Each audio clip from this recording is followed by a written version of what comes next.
Meanwhile, the lower house is expected to pass the proposed supplemental budget by Friday this week.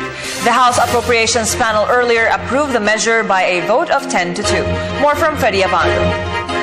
The proposed 2015 supplemental budget of 22.467 billion pesos came under close scrutiny by the House Appropriations Committee chaired by Congressman Isidro Unga. A major concern was the sources of funding.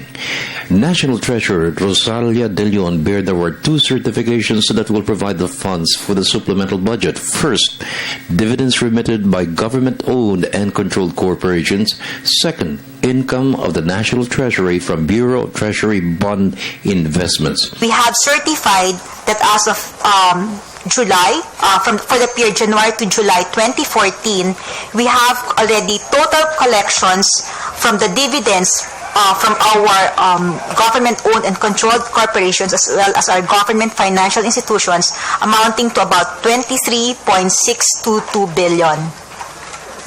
And this is already in excess of the total 2014 target for our dividends amounting to about 5.500 billion pesos. Also, in the Treasury, in terms of our actual income from our investments coming from the bond sinking fund, we have already, as of January to September 2014, we have likewise certified that the total amount of income that we have generated amounted to 37.061 billion pesos, which is also in excess of our full-year program from our income from the bond sinking fund of 26.563 billion pesos. This leaves a total difference or an excess of funding of about 10.498 billion pesos.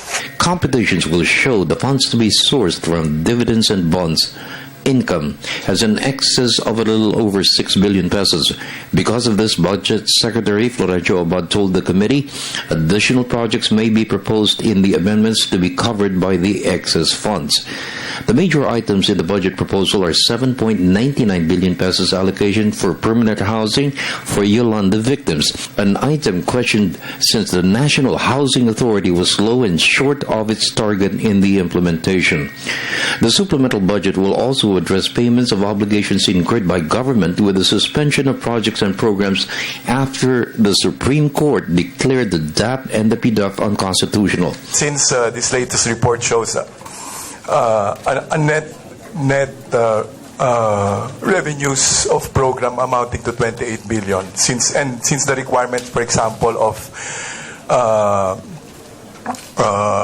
Yolanda, for example, for 2015 is about 80 billion, then I'm pretty sure that the executive is going to submit additional projects to take advantage of the available funds to cover our rehab and reconstruction requirements, Mr. Chairman.